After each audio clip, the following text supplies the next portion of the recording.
Hello everyone, I'm Coyote Jack again, and man, I'm loving this. I know this is the fucking Guardian. It is going to be a lot of cope, but that's the funny stuff. We can laugh at that. We have this one. Why are younger generations embracing the retro game revival? I wouldn't say it's a revival because even indies that actually cater to the kind of dinosaurs that these fucking corporations say I'm not part of that anymore. The ones who actually made those companies to grow up and they ditched their original customers. But well, we are jumping from what we are going to read here. Let's start. Retro video games and aesthetics are having a moment, but it is not just Gen X and older millennials reliving their heyday. And you have the first scope. I never stopped playing Metal Slug. I never stopped playing Shock Troopers. I even tried for once in a while Stick Fighter. I was more of a SNK guy. I really liked that SNK more because those were the arcade style I got stick to it. And some of the special ones, like Sunset Riders. I never stopped playing those games.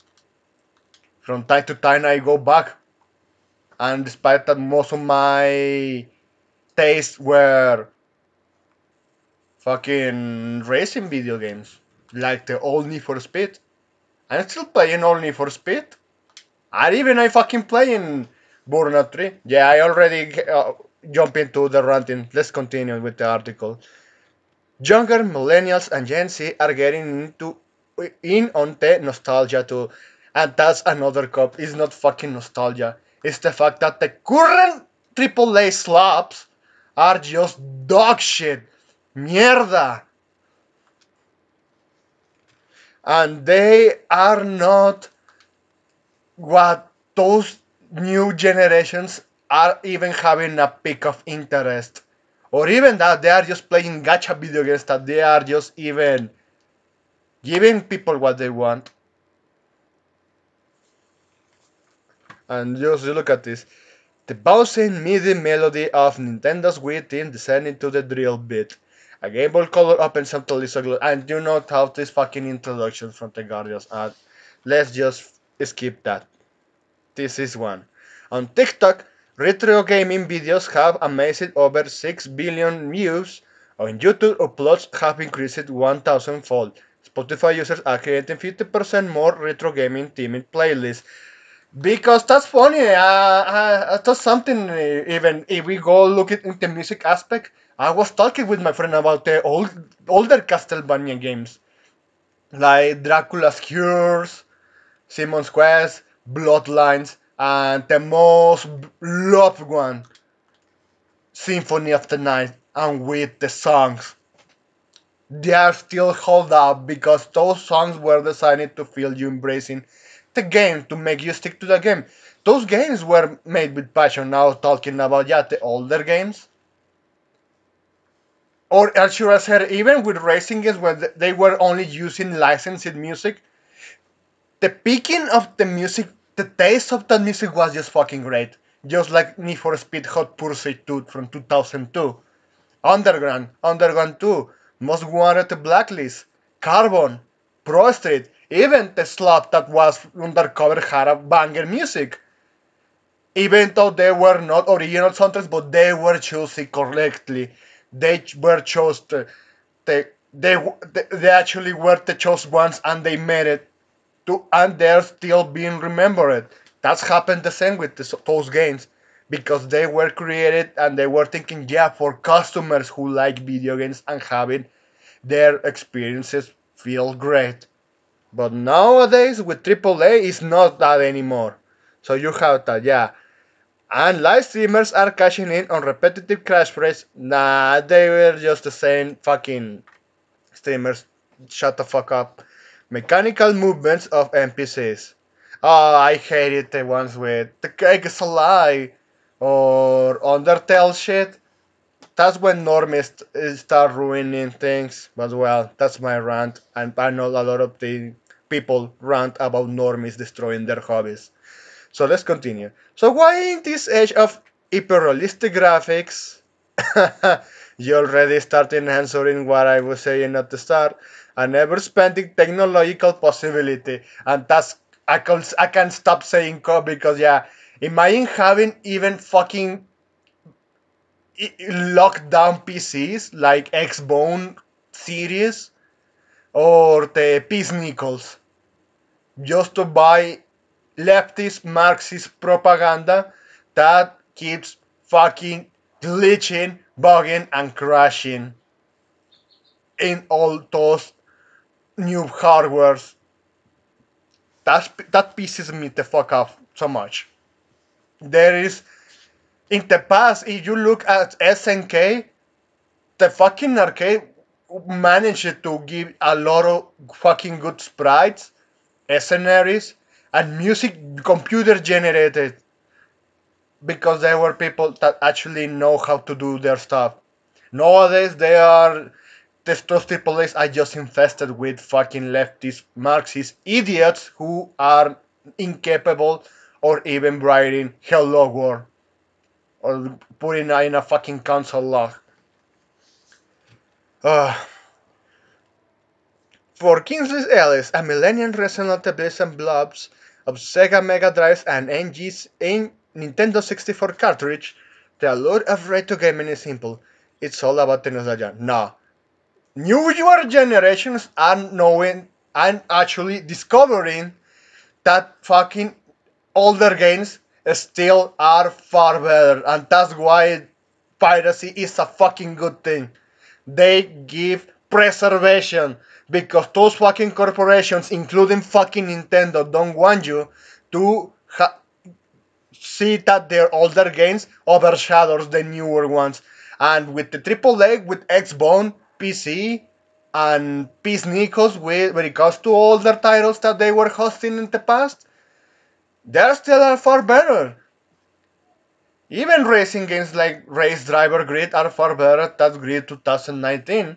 And I got to say, Grid Legends, despite that Grid Legends was a correction for Grid 19, or the older Need for Speeds overshadows the newer ones. Oh man, the older Assassin's Creed. I'm just actually pointing Western titles. Grand Theft Auto San Andreas overshadows GTA 5 because the fucking story is just put it aside in order to play the fucking online. I'm someone myself who play a lot of GTA Online.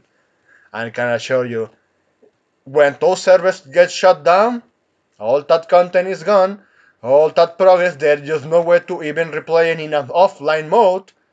But well, GTA San Andreas, you can still play it in your own PS2 if you have original discs like me, or you go 7 Seas and find your way to get one to run it on PC. And I mean, it's better having the 7 Seas one of GTA San Andreas because the Steam version has the music covered off the game, just like the slop that was the triple trilogy remaster or defective the what is that the defected the polygonic. Oh man, I just ranted title, I forgot it edition, yeah. Oh man. I'm old. So you had that, yeah. There is an increasing of people playing all those older games because they are not interested in the newer ones. And I had to say that, yeah, when I heard this phrase, I had to quote it myself in my words. If I was a Gen Z, I wouldn't be interested in video games at all thanks to current year. And I agree. I absolutely agree. And they are just talking about Nintendo because they don't know other thing. SNK, the older Street Fighter games, the Guilty Gear before they got reconned by LGHDTB pedophiles. The Dead or Alive games. What other games? Omnimusha games. What others I had in my catalog? Oh man, I had many. If the Project Gotham racing games, I know a lot of racing stuff. What else do we have? We fucking have more racing games. Sorry, I know that's not most interesting ones to me. We're talking about King of Fighter games. Yeah, they are the ones. Fatal Fury, Art of Fighting, Waku Waku. What else do we remember? Air Force games. All the bullet hells from that time. Because yeah, there was a market in the arcades. Now, when it comes to PS2, the horror games like Silent Hill 2 and 3, the first one, of course, from PS1, Silent Hill 4, the older Resident Evils like Código Verónica, sorry, I said that in Spanish, Code Verónica. Again, I can tell you many examples, but it all goes to the same way. Gen Z, they are just fucking done. Even if myself and say I'm just fucking done with AAA, I can assure you, Gen Z, big rock bottom, they hit rock bottom with that. Ah, so yeah, that's why one thing, even of all of this discourse of yeah, new AAA are just slobs filled with leftist wokeness propaganda.